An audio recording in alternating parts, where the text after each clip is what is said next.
талай хит әндердің сөзін жазған. Ақын Ақжол Түменбай өлеңдерін кімге арнап жазады? Ақжолдың музасы өмірде бар ма? Осыған дейін ақын кітабы неге шықпады? Мархабатты қараңыз. Тағдырым мені өлең жазып кетуіме, қалам ұстауыма себепкер болды. Шығармашылық адамдар көбінесе көптің ішінде өзін жалғыз сезінеді. Әннің өзектілігі сөзінде ғой. Музарттың 15 жылдығына тіккен костюм шалбарын сыйлап, мен тойыма соны кидім. Оқылатын өлеңдер жазғым келеді.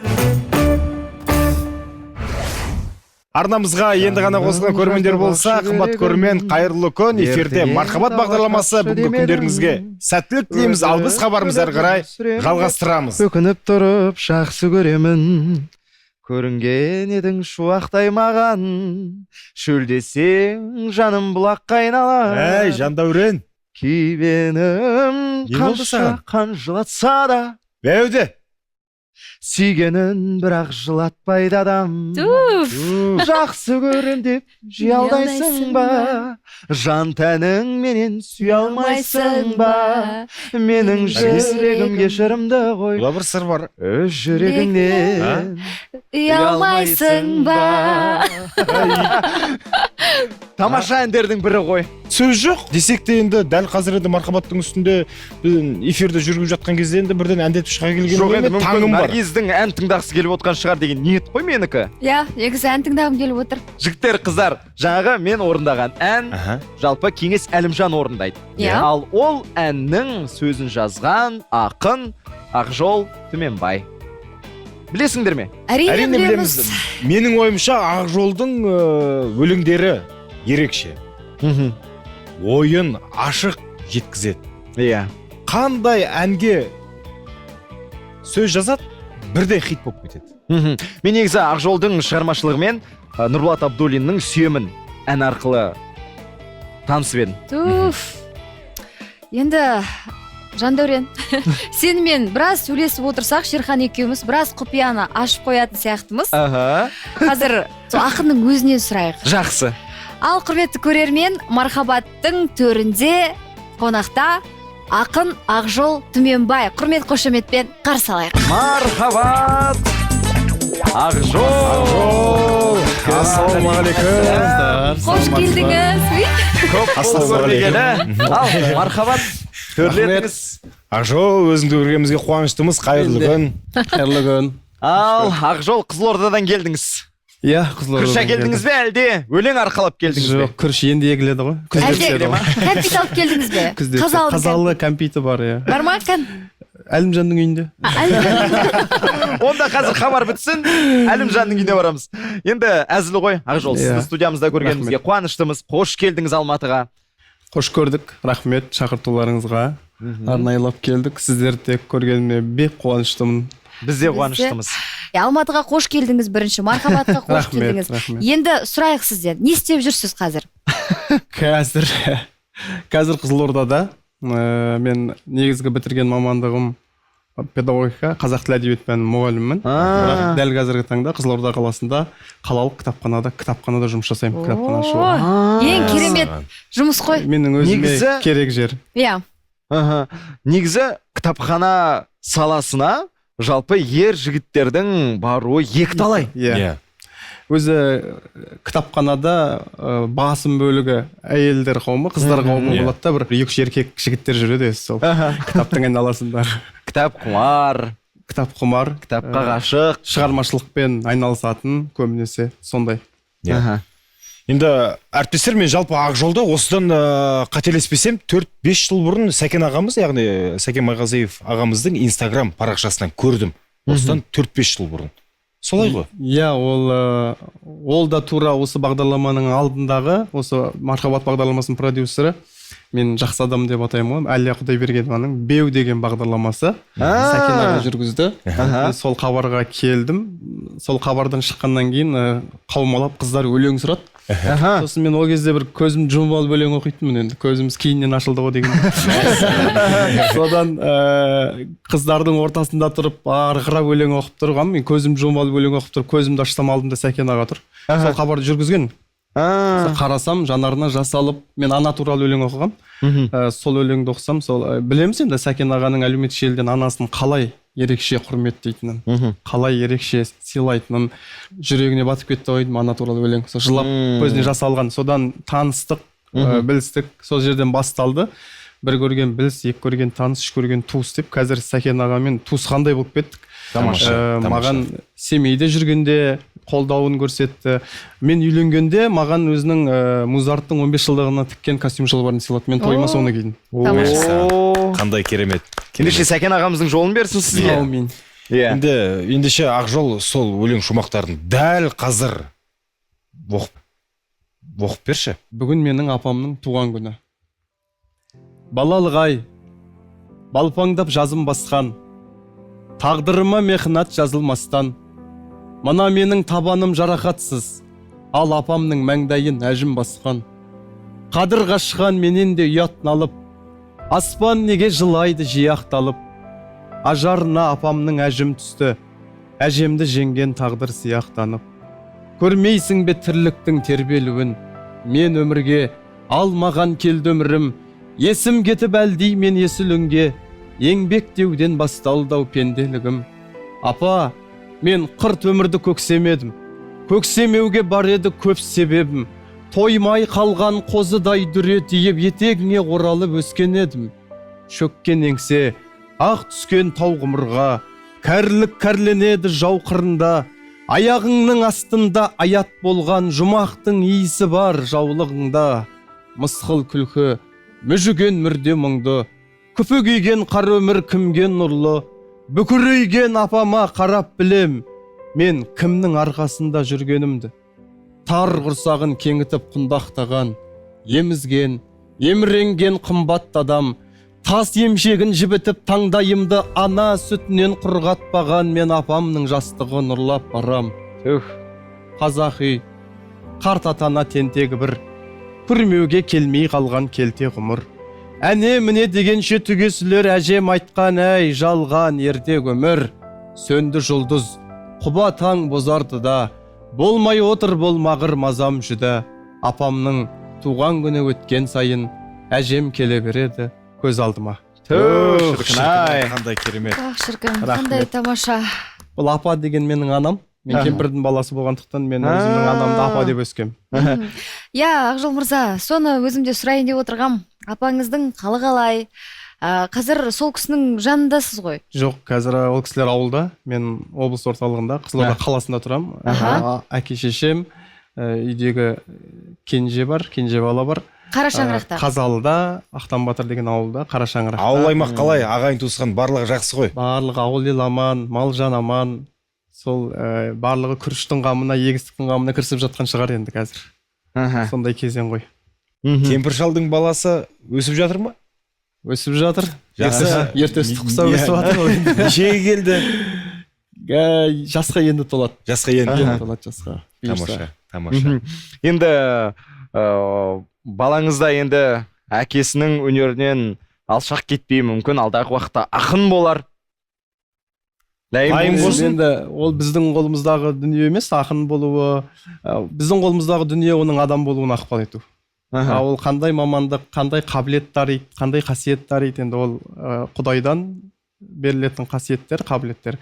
Ал оның нақты толық адам болып қалыптасуына ықпал ететін біз енді, ата-ана. Жақсы, енді Ақжолтай, осыдан енді қателеспесем, Алматыда біраз уақыт жүрдіңіз, одан кейін Семей шаһарына барып, білім алдыңыз. Ол жерде де енді сізге қолдау беріп, қуаттаған кісілер де болды. Тыныштықбек ағамыз, Тыныштықбек ағамның жары Шаған Алдамжарқызы деген, мен Шаған апам. Шағанай апай. Шағанай. Ол мен оқыған оқу орным Семей қаласындағы Мұхтар Әуезов атындағы педагогикалық колледж. Биыл 120 жылдығын атап өтіп жатыр. Қазақ даласындағы ең алғашқы мұғалімдер семинариясы. Ол жерде сіздер біле білсеңіздер 1915-1917 жылдары Мұхтар Әуезов пен Жүсіпбек Аймауытов қатар оқыған. Ол жерде Әлкей Марғұлан оқыған, ол жерде Қаныш Сәтбаев оқыған, ол жерде Шәкен Айманов оқыған, одан кейін Әзілхан Нұршайықов оқыған. Осындай қазақтың арыстары, зиялы қауымдары оқыған үлкен шаңырақ. Мен де сол жердің білімін алып, арыстарымыздың қара шаңырақтан білім алыпсың ғой, тарихы тереңде жатқан. Табанның ізі алақанның табы қалған жерден білім алып қайттым. Тамаша. Енді ал бұл білімді алуға не себеп болды? Ол енді қызық, өмір біреу болғанмен тағдыр әртүрлі дегендей. Менің бірінші оқыған мамандығым негізі сварщик мамандығы. Дәнекерлеуші. Енді пісіру ісі дейді, мен пісіру ісі деп түсіп кеткен кезде барып құжат қабылдаған апайға барып үшін мен неге сонда аспаздыққа түсіп кеттім ба деп жүрмін. Сөйтсем дәнекерлеу ісі екен.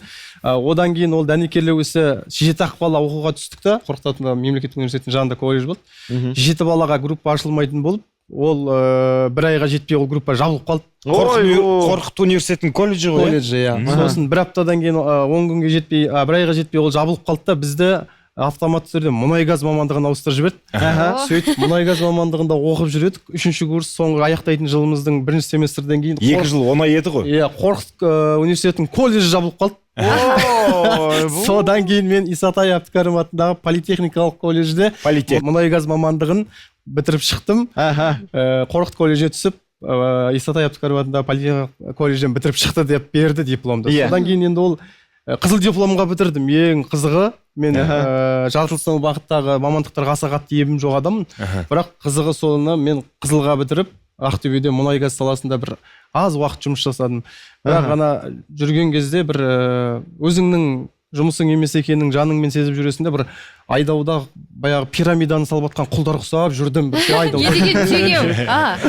енді мұнайшылардың айлығы жақсы. Айлық жақсы, ол кезде 15 күнге жоқ дегенде 2014 жылы 15 күнге 200 мыңдай айлық алатын. Ол менің әке-шешем үшін енді таудай ақша. Бірақ мен жұмысты тастадым да, әкем айтты, мен бұл жұмыс жасамаймын дедім. Сосын не істейсің деді, мен ақын боламын дедім. Сөйтіп мен беттің арын белбеуге түйіп 25 жасымда ойламаған жерден Семейге оқуға тапсырып жібердім. Сөйтіп мұғалімдік мамандық қазақ тіл әдебиетіне барып ақыры түстім. Енді тамаша, Ақжол мырза, жалпы кез келген мамандықты оқып алуға болады. Бір 4-5 жыл уақыт жұмсайсың оған, өзің біліміңді алып шығасың, ары қарай жұмыс жасауға болады деген. Бірақ ақындық өнерді, оны жалпы ақындықты оқи алмайсың.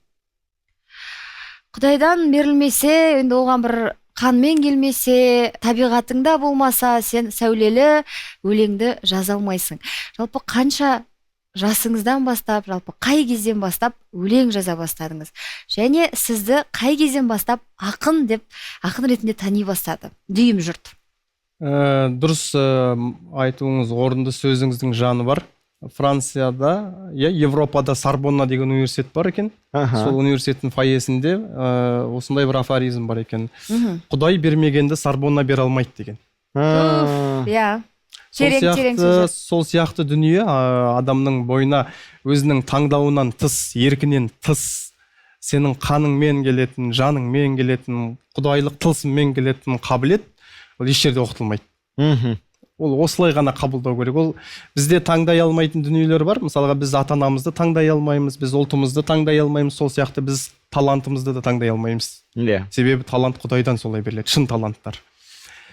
Енді мен өзім шын таланттым деп айтып отқан жоқпын. Бірақ жалпы сондай, ал әлемдік ұлы жазушы Эрнест Хемингуэй айтады, ең ұлы жазушыны, ең ұлы тұлғаны оның бақытсыз балалық шағы жасайды дейді. Көп ақын жазушылардың, қайраткерлердің негізі балалық шақтары бақытсыз өтеді. Сондықтан олар үлкен қайраткерлікке, күрескерлікке ұласады. Сөйтіп ауылда жүргенде мен өзімнің тікелей өлең жазып кетуіме, сол әуелі Құдай десек, одан кейінгі мен тағдырымды себепкер етер едім. Менің тағдырым мені өлең жазып кетуіме, қалам ұстауыма себепкер болды. Мен 8-ші сынып оқып жүргенде, 7-ші сыныпта Меруерт есімді қызға ғашық болып, алғашқы махаббат дей ма? Алғашқылар ешқашан естен кетпейді ғой дүниеде. Содан басталды, бір шимай шатпақ содан басталды. Менің ең алғаш қазақ тілі әдебиет пәні мұғалімі Бақи Зерхан апайым менің осы бір қабілетімді байқап, менің сыныптастарымның бәріміз өнерге жақын болдық, бәріміз белсенді болдық. Сөйтіп жүргенде Зерхан апай желкемнен сүйреп әкеліп, ең алғаш бір общий тетрадты өзі алып, жаңа ручка алып, маған сабақтың үстінде 4 шумақ өлең жазып, келесі сабаққа жауап жазбап кел деп, сөйтіп мені машықтандырды. Содан кейін сол общий тетрадты толтырдық екеуміз. Ұстазыңыздың септігі бар екен. Содан басталды, сөйтіп ауылда жүрдім, Қызылордада жүргенде аса қатты мен ақынмын, өлең жазам деген амбиция болған жоқ. Жазам, бірақ жасырып қоям. сөйтіп мен мектеп жасымнан бастап жазған 2012 жылы мен Қызылордада бір тойға барып, сол тойда өлең оқып, сол өзімнің кітапшама жазып барғам, бір блокнот толып тұрған кітапшамды. Қайтып келе жатқан кезде мен таксиде ұмытып жоғалтып алдым. Мектеп жастан сол уақытқа дейінгі жаңағы алғашқы махаббаттың барлығы арналған өлең бәрі сол кітапшаның ішінде кетіп қалды. Мен содан кейін өлең жазудан бас тарттым. Бірақ 6 ай 8 ай дегенде қайтадан бір мөлдірегендер өлең жаздырып қойды енді. Сөйтіп қайтадан қалам ұстап, қайтадан өлең жаздым. Оқуды бітіріп ауылда жүрдім, қой бақтым, мұнайға бардым, мұнай істемеймін дедім, ақын болам дедім.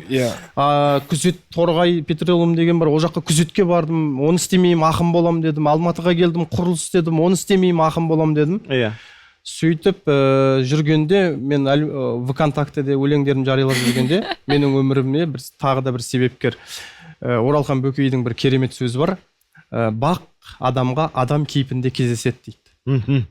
Мен ойлаймын, сол менің бағымды ашқан адамдардың бірі осы бағдарламаның продюсері Әлия Құдайбергенова. Мені сол кездегі Бейсен Құранбек жүргізетін Қаракет бағдарламасына арнайы алдыртып бір хабар арнады. Содан мені ауыл емес қазақ тани бастады. Тамаша. Жақсының жақсылығын айт, нұр тасысын дейді ғой. Міндетті түрде. Енді жаңағы блокнотыңыз, қойын дәптеріңіз табылмады. Жоқ, кетті сол күйі. Енді одан бері талай өлең шықты. Бірнеше кітабыңыз жарыққа шыққан шығар. Жоқ, мен кітап шығарған жоқпын әлі.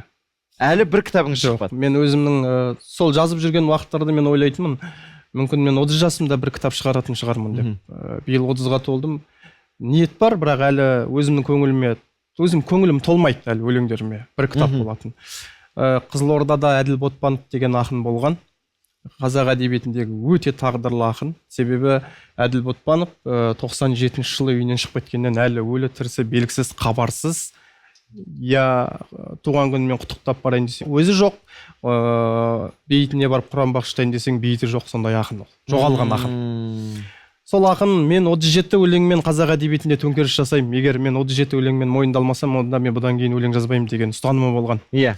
Менде де сондай бір ұстаным болды. Мен мүмкін алғаш жинағым 50 өлең болар, 100 өлең болар, бірақ оқылатын өлеңдер жазғым келеді. Сондықтан шығар әлі жүрмін, бір кітап шығарған жоқпын әлі. Енді Құдайда шебер ұмытпасын деп аспанға жазып қойған атыңды. Кім туралы екенін біліп тұрған шығарсыз. Енді өзіме аян ғой. Аспанға жазылған ат қандай? Бұны бәрі басында Шолпан деген. Шолпан деген жұлдыз бар ғой енді. Сосын айтқан шығар. Сосын арасында мүлде логикасы жоқ адамдар болатын. Олар не деп айтты олар? Назгүл деген сияқты. Мүлде логикасы жоқ адамдар. Темірғазы. Бірақ енді үркер. Бұл менің өмірімдегі өлеңімнен өмірімнің кейіпкеріне айналған жанға арналған. Ол кісінің есімі Жұлдызай. Жұлдызай. Мен Жұлдызайды неге қабылдадым? Осы өлең туған сәтте мен ауылдың сыртында арамыздағы болған әңгімеден кейін көңілсіз күйде барып отырып, ой үстінде отырғанда, енді жалпы адамға ойламаған жерден келеді. Ойланып, басыңа ақынның шапкісін киіп алып ойланғаннан өлең келмейді. Онда бір жоспар жоқ. Адамға жалпы креатив деген ойламаған жерден келеді. Ой да ойламаған жерден келеді, тың ойларда. Сөйтіп, сол бір сезімнің құшағында отқанда мен оны ұмытам деп өзіме серт беріп отырмын ішімнен. Мен оны ұмытам, мен ары қарай басқа өмір бастаймын, мүлде махаббатты басқаша елестетемін деген сияқты. Бірақ мен аспанға қараймын, аспанда жарқырап ай тұрады, және жанында жұлдыз тұрады. Енді ол жұлдыздың аты Өмірзая деп аталады. Ол бәріңіз байқасаңыздар, ай жаңа туған кезде жанында жап-жарық жұлдыз тұрады, және белгілі уақыттан кейін ол жоқ болып кетеді.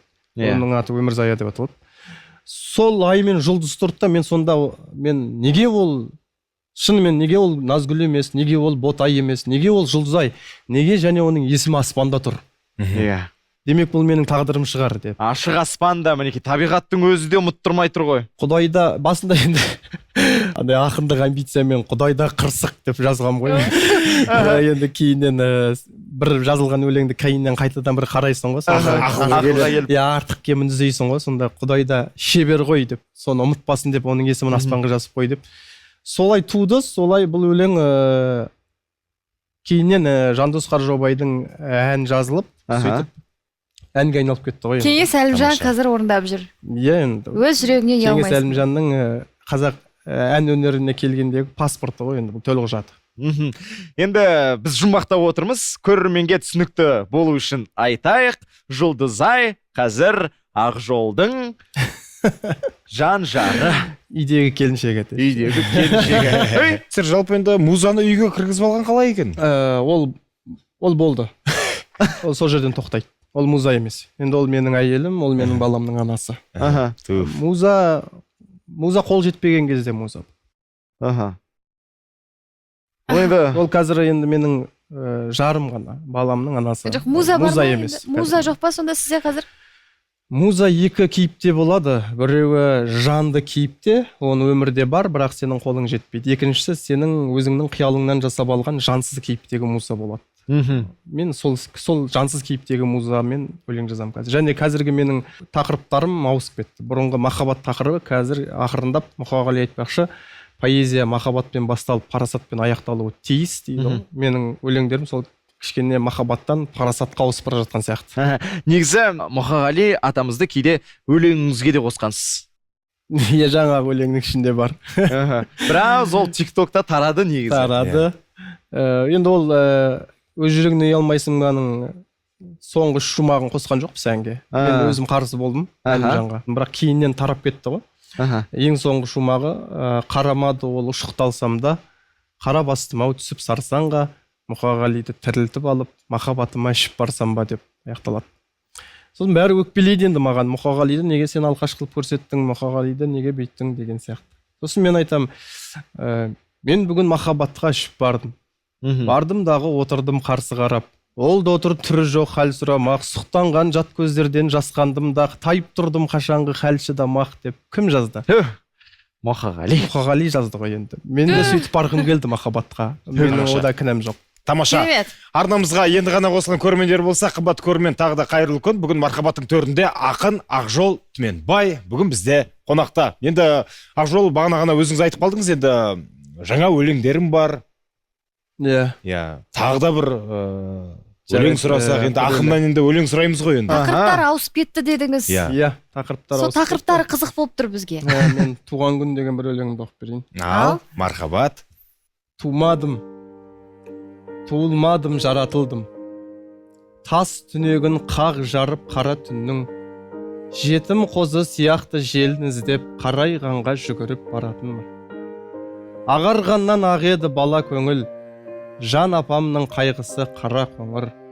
Қарайғанға жүгіртіп қаршадайдан құдай жаққа жетелеп барады өмір. Мен не жаздым, құдайдың несін алдым, ес білгелі қол жайып есіме алдым. Адалдығын итімнің көрген күні, адамдардың иттігін кешіре алдым. Жолдас болдым жақсы мен жаман мен де, араластым адал мен арам мен де. Тыртығы бар маңдайым жарқырайды, қабір мен қоғамы қараңғы елде. Жақсы көрдім, жек көрдім, қателестім, қайыры бар демейді қатен ешкім. Жүрегіңде жылт еткен сәуле болса қолыңды бер, мен саған жат емеспін. Достың көбі өліспей беріскенер, бақытымның бұрауы теріс келер. Өзегімнен тепкенде өгей ғұмыр, маңдайымнан сипады періштелер. Толғандырмас рухымды әридай түк, әридай мен келмейді фәни қайтып. Бір-екі рет ажалдың уысынан сытылып шығып кеттім кәлим айтып. Ауылға барған сайын қой бағамын, оңаша ой бағамын. Әкем неге ішуін қоймағанын, шылым шегіп отырып ойланам. Ақжол Түменбай. Ақжол, туған күніңізде жазылған. Ақжол мырза, тағы бір өлеңіңіз бар еді ғой? Жалғыздық деген өлең оқып берейін. Мархабат. Жалғыздық. Уақытты жеңуге болады, арылып өкініш әттеңнен. Бақытты болуға болады, өзіңе ұнайтын сәттермен. Алматы жалғыздар қаласы, таулардан тағдырдың күйақты. Көзіңнің ағы мен қарасы күйсандық пернесі сияқты. Жүрегім тыныштық табатын, сен жайлы әлемде жоқ нота. махаббат күйдірген қанатын, аққудың баласы ақбота. Жақсы көр, жан беріп жан алыс, мына әлем өте лас, өте шу. Мен үшін күздегі романс, сенімен бір шыны кофе шу. Өмірде өзіме адалмын, мен сені айтпай ақ түсінем. Көздері күлетін адамның жүрегі жылайды ішінен. Сен бірақ жылама, мұңайма, сәбидей сүйкімді күлмейлі. Жалғыздық ұнайма Құдайға, он ешкім білмейді. Адамды сүюге ар керек. Арызың болмасын өмір кеш, жаныңды түсінер жар керек. Жалғыздық әр түрлі көңілдес. Қандай керемет. Ақжол мырза, Қызылорда жалпы туған жеріңіз, иә? Иә. Бірақ Қызылорда ол жақта көп жалғызсырайтын сияқтысыз. Әлде олай емес Әлде мен қателесіп отырмын ба? Жалғыздық жер таңдамайды. Бірақ болады, әр қалада бір гармония, қала мен адамның арасында гармония болады. Адам өзін жалғыз сезінбеуге бір әсерлер. Бірақ шығармашылық адамдар көбінесе көптің ішінде өзін жалғыз сезінеді. Және сол жалғыздығы өзімен бетпе-бет келгенде ол өзінің шығармашылығымен айналысады. Ойын, күлкі, көпшілік, жиын, той деген жалпы шығармашылық адамның ортасы емес. Енді Ақжол біздің студиямызға тағы да қош келдіңіз. Жалпы Ақжол, сізге мархабат бағдарламасының атынан кішігірім сыйлығымыз бар. Мәссаған.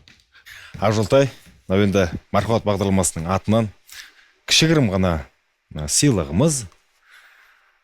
Енді ішінде не бар деп ойлайсыз? Мен маған әдетте қаламсап пен блокнот беріледі. Ашып Ал көріңіз. көрейік не бар екен. Рахмет. Ақжол Түменбай дейді, арнайы. Көрерменге бір көрсетіп қойсаңыз. Көрсетіп жіберейік. Қазір мен несін алсын. Ақжол Түменбай деген арнайы жазуы бар екен. Ал енді ашайық. Сіздер білесіздер, да? Отырып аша беріңіз. Иә. Сіздер Біз білесіздер. білеміз ғой. Тура мен айтқандай. Әулие дерсің, міне. Мархабат ұжымының атынан маған арнайы осындай сыйлық. Рахмет сіздерге. Шын жүректен. Оқас жоқ. Бұны не үшін бердік? Өйткені өлеңдеріңізді әр жерге жазып тастап кете береді екенсіз. Мен де сондай. Иә. Енді жинап жүріңіз осы қойын дәптерге. Сол ғой, жаңа таксиде ұмытып кеттім дедіңіз. Пысықтық жоқ мен өлеңге деген. Ана кейде бірақ бір өлеңдер жарияланып жатады. Ән болып шығып жатады, жарияланып жатады. Сонда бір өлеңдер болады, менің өлеңім сияқты. Мен себебі өлеңім көп жоғалтам. Біреу тауып алған шығар жаңа дәптерді. Мүмкін енді. Енді пысық болса енді бұндай шабыт қайдан келеді? Бізге пысықтық жараспайды. Негізі Ақжол енді осы қойын дәптеріңіз кітапқа айналсын. Аумин. Құдай қаласа кітап болып, осы мархабаттың төрінде сол кітаптың тұсаукесерін жасаймыз. Құдай қаласа биыл ниеттеніп жатырмыз. Кітапқа жалпы жинақтап бас аяғын реттеп қойғанбыз. Жылдың соңына дейін ба, мүмкін кемпір шалдың баласының тұсауымен кітабының тұсауын бірге кесем ба, бір өзімнің ойларым бар. Бәрекелді. Сіздермен міндетті түрде бөлісетін болам осы арнада, осы бағдарламада. Тамаша. Енді Ақжол, сіз өлең жазған әндер көп. Көп шығар. Иә, хит әндер енді көбі хит. Сол әндерді еске түсіру үшін экранға назар аударсақ, көрермен таныс болсын. Тұрады өмір жаңылыстардан, жалыныштардан. Сезім ғой бізді алып ұштырған, сағыныстырған. Әке сен асқар тауым, еңселісің. Қадір мен қасиеттің өлшемісің. Мені жақсы көресің бе білмеймін. Сені жақсы көріп қалдым махаббат. Тағдырыма айналатындай кімсіз. Біреуде байлық көпте бала жалғыз. Бәріміз мейірбанбыз, балажанбыз. Кеткің келмейді қасыңнан. Жаралғансың ба, жарқ еткен жарық жасынан.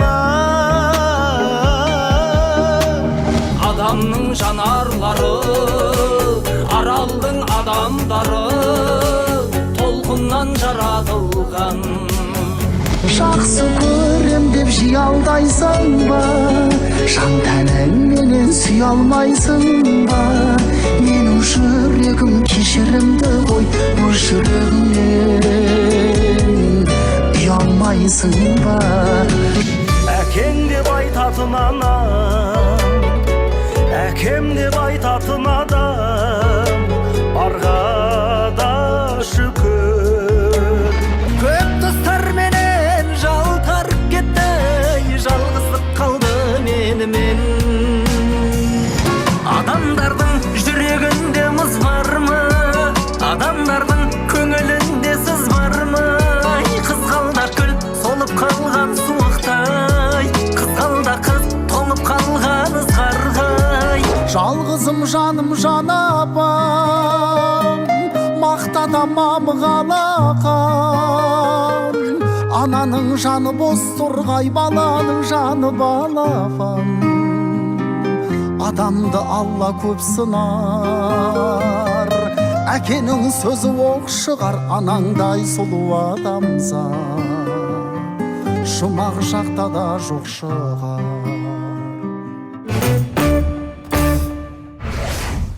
Тамаша, қандай керемет. Керемет. Ал, Ақжолтай, бүгін мархабаттың төрінде өзіңнің досың келіп отыр. Ендеше талай хитті бірге жазған Жандос Қаржаубай бүгін бізде қонақта. көз моншағың қолыңдағы, көз моншағың үзіліпті. Қош келдің. Ассалаумағалейкум, Жәке. Қош келдіңіз. Ассалаумағалейкум. Ал, төрлетіңіз. Жандос, қош келдің. Қош көрдік. Негізі әріптестер, Ақжол енді Жандосты мархабатқа шақыруымыздың себебі бар. Жаңағына Жандостың орындауындағы ән, ол сіздің туындыңыз, Иә. Соңғы кезде Бұл жерде бір осы хабарды пайдаланып айтып кетейінші. Себебі менің көп туындым Үктай Ерниязовпен байланысты. Мен сөзін жазам, Үктай Ерниязов ағам ән жазған. Көп Бозторғай ана, Сүйемін, Нұрболат Абдуллиннің қоржынындағы, Әлімжанның қоржынындағы әндердің барлығын Үктай аға екеуміздің туындымыз. Соның арасында өз жүрегіңнен ұялмайсың баны елдің бәрі шатастырады Үктай Ерниязовтың әні деп. Бірақ ол өз жүрегіңнен ұялмайсың баның әні осы Жандос Қаржаубайдың әні. Негізі бұл сазгер жігіт. Жандос мырза, қош келдіңіз студиямызға. Сіз көргенімізге қуаныштымыз. Енді бүгін сізді мархабатқа шақырып отырған себебіміз жаңа соңғы жазылған ән жайлы сұрағымыз келеді. Ақжол мырзамен бірге тиіспеңізші әкесі жоқ қыздарға деп аталатын. Көп тыңдалып жатыр, жақсы тарап жатыр. Иә, қазіргі таңда әннің шыққанына уже бір аптадай уақыт болды. Аха. Сайтқа, әлеуметтік желіге шыққан. Бір сөз бар ғой, әкесі бар қыздар ары қарай. Әкесі бар қыздың бәрі әдемі, әкесі жоқ қыздың бәрі қаһарман. Міне, иә, осы сөз. Тамаша. Ал енді бұл тақырыпқа келуге не себеп болды? Әннің өзектілігі сөзінде ғой. Сондықтан оның сөзін, бұл әннің тарихын, бұл әннің жүректілігін Ақжол ағамыздан сұрағанымыз дұрыс ау. Ақжол, енді өзіңізден сұрайық. Сөзі бірінші жазылды ма? Иә, сөзі бірінші жазылды. Жалпы кейде өзімнің басыңнан өткермеген жағдайларды жазуға тура келеді. Бірақ сол адамның жай күйін сезіне отырып, сол адамның бүкіл қайғы, мұңын, қуанышын өзіңнің жүрегіңнен өткізіп жазуға тура келетін сәттер болады. Сондай бір аяулы қарындасымыз әкесі Бақиға аттанған сәтте, иман болсын, содан кейін маған жазды: аға, жеңілдей алмай жүрмін, бір өлең жазыңызшы әкесі жоқ қыздарға. Енді әрине ауыр. Ол сіздің оқырманыңыз? Иә, бірақ менің тағдырыма қатысы жоқ, менің басымнан өткермеген жағдай, бірақ сол күйге түсу өте қиын болды. Және ондай тағдыр салыстырмалы түрде әкесі қайтыс болған, және әкесі өмірде бар бола тұра жоқ қыздардың тағдыры бар. Осы екі дүние ұштасқан дүние жазу керек болды. Сол ауылда жүргенде жазғам мен бұны. Бірақ үлкен шақарға келгенде өзінің жанына жақын адам іздейді екен, әкесі жоқ қыздар көбіне бір қорғаныш іздейді екен. және әкесі жоқ қыздар күрескер, иә, Қаһарман. кейде ер мінезді, қаһарман және көп жағдайда ақылды, өте ақылды болады. Осы оқиғалардың көбісін көзіммен көрдім. Содан кейін бұл дүние қағазға түсті. Бірақ енді бұл керемет поэзия болып жазылған жоқ. Мен бұны әуел бастан әнге ықшамдап жаздым. Содан кейін Жандос бауырыңызға ұсындыңыз. Ұсындым. Жандостай осыған бір ән қарап көрші. Бірақ Жандосқа бірден айттым. Жандос жазу керек деп жазба. Жандос, енді бұл туындыдан басқа Ақжолмен тағы қандай шығармашылық байланыстарың бар? Қандай әндер бар? Иә. Ақжол ағам екеуміздің жазғанымыз өз жүрегіне ұялмайсың ба деген бар. Әлімжан бауырымыз орындағымыздағы. Одан кейін Әбжаппар Әлқожа ағам екеуміз орындайтын Хақың бар өмір сүруге деген дүние бар. Мынау бар. Үшеу. Бұл мотивациялық, иә? Иә, мотивациялық. Одан Қыздың көз жасы деген әніміз бар. Қыздың көз жасы бар. Әлімжанның орындауында. Ол ауыр ән еді. Ол ауыр, өте ауыр. Қайырмасын бір шумағын. Кеңес Әлімжан орындайды емес пе? Иә. Кеңес Әлімжан орындайды. Ауыр. Әбжаппармен орындайтын. Хақың бар өмір сүруге деген ән. Хақың бар өмір сүруге деген. Қалай? Шыр еткен шақтан шапағат берді, жөнің жоқ еді алаңда. Берді. Мөп-мөлдір тазай махаббат берді, былғады оны адамдар дейтін ән. Тамаша. Бұл негізі керемет әндердің бірі. Иә, бір жігер беретін. Иә. Уақытта біраз жерге таяп қапты. Тамаша бір тілектеріңіз болса біздің көрермендерге. Ұжымға рахмет, бағдарламаға рахмет. Қазір енді елде болып жатқан жағдайда оңай емес. Бәріміз жүрегімізден өткізіп, қолымыз жеткен жердегі жақсылықты, көмекті жасап жатырмыз. Бүкіл қазақ жұртшылығына, қазақстандық жұртшылыққа ең әуелі бір шыдам мен сабыр керек дәл қазіргі кезеңде. Тыныштық болсын, ел аман, жұрт тыныш болсын. Маған ұнайтын бір керемет Қорқыт бабамыздың бір сөзі бар. Адамға бармақтай бақта бітеді, батпандай байлықта бітеді. Тек ешкім несібесінен артық ештеңе жей алмайды. Сондықтан еліміздің, бала шағамыздың несібесі көп болсын. Әумин айтқаныңыз келсін. Ал Жандос? Еліміз аман, жұртымыз тыныш болсын. Жандостың әнін тыңдайық ендеше. Ақжол мырза, келгеніңізге рахмет. Жандос, сізге де шығармашылық табыс тілейміз. Рахмет. Бүгін бізде мархабатта қонақта болған ақын Ақжол Түменбай және әнші, композитор Жандос Қажобай. Рахмет. Алтындай уақыттарыңыз бөліп келгендеріңізге көп-көп рахмет. Рахмет.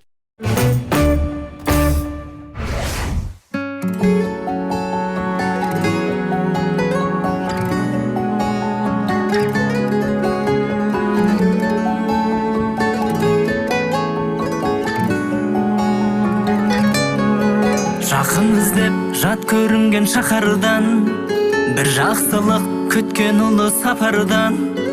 Әкесі бар қыздың бәрі әдемі, әкесі жоқ қыздың бәрі қаһарман. Тағдыр шығар төбесінен бұл түйген, жұбатайын салтанаттай бір күймен. Алақанға жылу іздеп қонатын, балапанға ұқсатамын үрпейген. Адамдардың жүрегінде мұз бар ма? Адамдардың көңілінде сыз бар ма?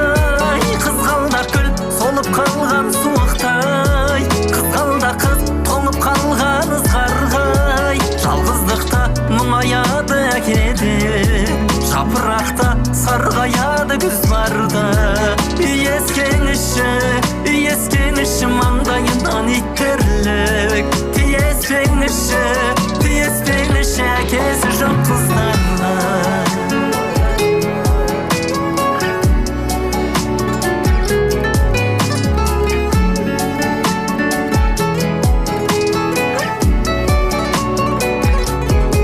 Қалай қойған менің адам атымда, жүрек көзі жанар таудай атылды. Әкесі бар қыздың бәрі әдемі, әкесі жоқ қыздың бәрі ақылды. Қандай адам табатыны белгісіз, қандай адам болатыны белгісіз. Тәңір оны сынақ беріп жылатқан, алдамаңыз, жылатпаңыз енді сіз. Адамдардың жүрегінде мұз бар ма? Адамдардың көңілінде сыз бар ма? Қызғалдақ гүл солып қалған суықтай, қызғалдақ қыз тоңып қалған ызғарға. мұңаяды әкеде, жапырақта сарғаяды күз барда. Иескеніші маңдайынан иттерлік, тиеспеңіші әкесі жоқ қыздарға.